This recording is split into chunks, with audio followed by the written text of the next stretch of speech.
Hello there. I'm continuing with the analysis of my most recent channeled video, Blue Star Solstice 2016 Memory Complex Codes, Royal Houses of Sirius, Pleiades and Lyra. But before I continue with the analysis of that particular channeling, I've received lots of questions that have been triggered because of these analysis videos. So I'm going to respond to the second of two questions I've chosen to respond to, because I feel that these questions are ones that would be asked by a great many people. So I'm going to respond to this second question. As I was saying in my last video, if you want to send questions in, please do so. I cannot guarantee I can get to all of them, and I'm talking about questions specific to the channeling Blue Star Solstice and the analysis of that channeling. If I do feel a question comes in that many individuals are asking, so there's a lot of weight, a lot of mass, a lot of consciousness with that question, then I will do my best to respond to it. So the question I'm looking at today is, somebody said that they are beginning to remember these other lifetimes, these other realities, the inception point. They know their inception point, they're aware of it. Some people are not fully aware, but they do have memories coming in. I know this from client work that I've done. So again, this is a question that many people ask. So this particular person said they're remembering these other lifetimes, and they're getting like flashbacks or flash forwards, if you like, or flash sideways, because this is a quantum universe. So they can be sat in their room and in their everyday reality, and they're getting flashbacks and memories of being someone else, wearing different clothes. They can actually lose the visual of the clothes they're wearing and actually see other outfits, or see other people, possibly in places that they might go to. They can see what happened there thousands of years ago. So they've got the flashbacks of different timelines that they've experienced. I've experienced this myself, so I do understand what this person's talking about and what many people are feeling. But specific to this person that asked the question, somebody told them that the reason why they are experiencing these flashbacks or flash forwards or flash sideways, these other parallel realities, is because they're a fragmented person. They're a disassociated person, as in it's a mental illness or a mental state of mind or a personality disorder or something, rather than an awakening. So they wrote to me to get clarification on this. And so what I would like to say is, it is true that when someone has a personality disorder or a mental illness, because of trauma, they can become fragmented. They become disassociated, meaning that many aspects of themselves split into different parts. This assists them with the trauma, especially if this is a very profound trauma. It's a safety mechanism that the brain goes through to assist them to not keep reliving this traumatic experience. It helps them to stay alive, if you like. So it's a defense mechanism. It's a safety mechanism. What the difference is in a dissociation, in a fragmented state, an individual is unlikely to be aware of the different aspects as a whole. They may move into these different aspects and not have memory of being in the other aspect. That's very severe disassociation. They may have awareness of other aspects, but it's in a fragmented sense. It's part of their growth in life because, as I said, it's a defense mechanism, it's a safety mechanism. And if they go forward into healing, these disassociated states can come together. that is not the same thing as quantum memory, as cellular memory, as memory of all your other selves that are operating simultaneously, because in the true reality there is no time. Now, whilst that is a state of separation, so one does fragment, if you like, into separate pieces, the core aspect, the core self, which is the consciousness of the individual that's incarnated, holds a cohesion within that fragmentation. That cohesion assists this fragmented state, which is literally just a it's more of a disintegrated state, because what the person is doing as they stand within the wholeness of the core is knowing themselves. They are becoming aware of themselves, and the more aware they become of these aspects that are not disassociated states, these are aspects that are presented holographically while the individual remains within wholeness. What this does is lead to individualization through integration. So in the state of a mental illness, we have a disintegrated state, a disassociated state. And in the state of awareness and growth and expansion and ascension, quantum memory, cellular memory, we have an integrated aspect. Yes, they look similar. Yes, they do look similar when you look at the pattern. The difference is in the mental illness, there is no core. There is no cohesive core. It is a fragmented state where the consciousness jumps from one state to another. So if you were to use the analogy of, say, a house, and the central point of the house was, say, the living room, and all the electricity and all the structures in the rest of the house ran off the living room. So without being able to be within the living room, I'm not really sure how good this analogy is, but anyway, without being in the living room, you can't access all the other rooms. So in the disassociated state, you wouldn't be in the living room. You'd be running around in all the different rooms and wouldn't be able to operate from the living room, which contains the switchboard where all the electricity goes into the other rooms. Like I said, this isn't the best metaphor. Over in the individualized state, where there's a cohesive core, the individual's in the living room. I think a better metaphor might be a boat, actually, a ship, a boat, where the captain is controlling the crew, and all the crew are doing different things, and the captain can see what the crew is doing, but the captain's steering the ship. Yeah, this is a better metaphor. So in the disassociated state in the mental illness, there is no captain. The captain's gone, and the crew are leading the ship. And one member of the crew doesn't know what the other is doing, and no one knows who's steering the ship. And it may well be that no one is steering the ship, and the ship's going all over the place. That's kind of a better metaphor. Whereas over here, in the individualized individual that is going through an awakening, they are constantly steering the ship. They can see the crew. That's a bit of a better metaphor. So yes, disassociation occurs, and trauma and personality disorder and all of those things. And, they can be mild or severe. And in many cases, a great many individuals that are rooted within the third dimension only have some form of disassociation. They're disassociating from their higher self for a start. So they're disassociated from the other dimensions.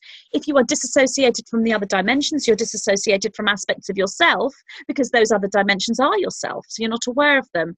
But they may be third dimensionally rooted, but they may have a very open heart. Therefore, they might have not have conscious awareness of those other dimensions, but they're still allowing flow from them. That would be a whole person who is living within the third dimension, and that person is going to be set for awakening, because if there's flow there, awakening will occur. So a lot of people are firmly rooted in the third dimension, and they're disassociated from the higher self. So they're disassociated from higher dimensions. So they're going to become confused about many things in their life, because the higher dimensions, the multidimensional reality is a superimposed reality upon the third dimension, and they have to work together. But that isn't really a severe state of disassociation. That would be perhaps an ungrounded state, as in ungrounded because one is not expanded, even though one is grounded in the third dimension. You can't be fully grounded unless you're expanded. You must have both.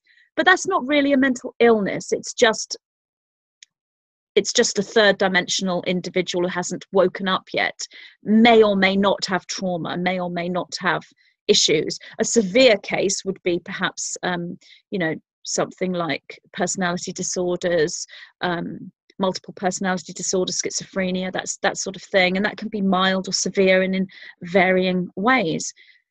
Even people with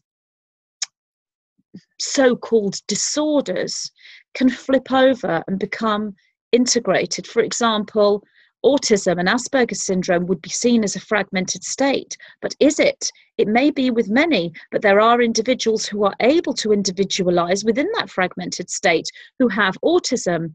So they are still standing within a cohesive core, but they would be different to the average individual that's awakening, because the autistic individual is usually from a blue ray vibration with a crystal presentation, with or without a crystal presentation, and the blue ray field is one of separation and the ability to understand that separation. It's not fragmented, it's compartmentalized, which still stands within a balance.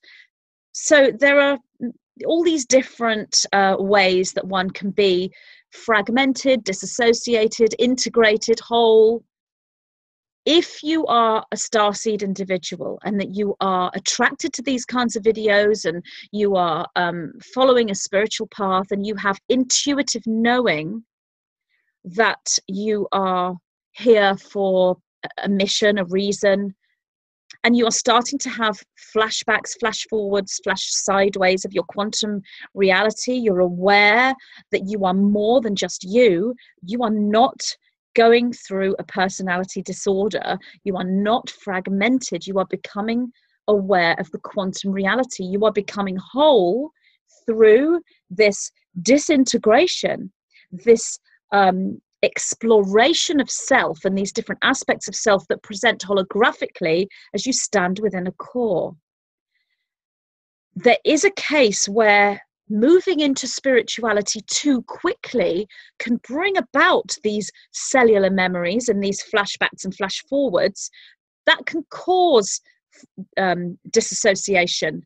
For example, if you were taking street drugs, man-made drugs that have been altered, that are not the fresh original plant, then you are going to awaken and expand in a fragmented state because you're going to match the frequency of the street drug. Therefore, you have more chance of becoming disassociated with the expansion. Doesn't mean you will. It depends how strong your intuition is and how strong your connection is to your guidance, if you like. But if your intuition and your guidance is strong, you'll move away from the street drug. And if you want to take mind-altering substances, you'll go off and do an ayahuasca ceremony or make sure that everything you take is the full whole plant. So there are all these different ways to express the disintegration of self, because ultimately you are all things. You are everyone, as well as being one. You are many and you are one simultaneously. And that knowing, if it's pushed into you too quickly through whatever means, you could become disassociated. It's possible from that knowing, as in, am I many, am I one? And if I'm many, who am I? That might be a state where you become the many without understanding the oneness. So again, the ship has no one is steering the ship. There's no captain, if you like. It's the crew doing the work. Over here within the aware state, you can open to all kinds of fragmentations of self, disintegrations of self into holographic aspects, and stand aware of them at the same time. So you become aware that you are one, and you become aware that you are many. This is a multi-dimensional view. So whilst these two perspectives are similar, they are very, very different. I hope that's answered the question. And this person that I spoke to was one of the starseeds, awakening rather than a fragmented person. So I hope that's helped. How to tell which is which. If you are having memory, if you're holding memory of all these different aspects, then you are in a state of awakening. If you're holding memory of self simultaneously and of another aspect or another time period, you are in a multidimensional awakening state. And you can still jump from one to another, but if you come back to the core and you remain whole, you can do this by, there is a visualization technique whereby you imagine you are sitting or standing within a pillar of light. And this pillar of light is coming down from the cosmos, down through the chakra system, into the earth, and back up through the earth, back through the chakra system. And if you stand within that, this is like a resonance pillar, if you like. It's the nine call this the vertical pillar of light. It's the vertical axis of your matrix, and it is your north star. It is your resonant alignment. And if you visualize this pillar of light moving down and coming up through the chakras, winding up in a spiral sort of state, if you like, it can be light or it can be blue, whichever color you resonate with. Just make sure that it's a pillar of light that will hold your resonance. And if you say, I am a whole individual, I am one, and I am all, and if you resonate with that saying and you understand what that saying means, and you still remain in a state of knowing, then you are not in a defragmented, disassociated state. You wouldn't be able to find that alignment in a true sense if there was any defragmentation. If you do find that you aren't resonating with that pillar of light, and you do feel that there might be some fragmentation, then I would recommend you go to see, especially if you're someone who's aware and your memories of other planetary systems, if the memories are good and they are adding to your joy, if these memories make you feel good, you're happy that you have these memories. Yes, there can be confusion, but that's part of the desire to analyze. But if overall it's a happy feeling, then you're a starseed going through awakening. And what you are going through is normal. It's normal. It might seem weird, but it's normal, because we're in 2016 and we're slap bang in the middle of a massive consciousness raise, a great awakening. So it's normal. If you feel that it isn't, if you're not feeling in alignment with this, then seek out one of the many healers that will be available to you, either in your vicinity face-to-face or online. There are many individuals working to heal individuals who are going through this situation. I would be surprised if any really fragmented individuals even found this kind of video, because they wouldn't be aware of their fragmentation. Although some might be. So they're the individuals that can receive the help of the healers. So I hope that's answered that question. So that's the end of this video. And in the next video, I will go back to the analysis of the Blue Star Solstice channeling. Thank you very much for listening, and see you again. Bye. What is the Matrix? Who are the Masters? I, Magenta Pixie, am so very pleased to present my first book, channeled from my guidance system that I refer to as the White-Winged Collective Consciousness of Nine. Discover the true story of our origins as an energy system, how we lost the original template for our destiny, and how we are now in the process of remembering those lost codes. Learn how humanity may reclaim the sovereignty which is rightfully ours. bringing us back into wholeness, integration, and full understanding of who we are, why we are here, and what we are here to do. Spirituality, metaphysics, and science merge as the sacred geometry, known as the language of light, is downloaded and decoded. The realization and activation of these ancient codes for a new dawn of man is an alchemical process available to us all. Now is the time that collectively we move forward into a fully conscious ascension and embrace the new archetype of Master of the Matrix.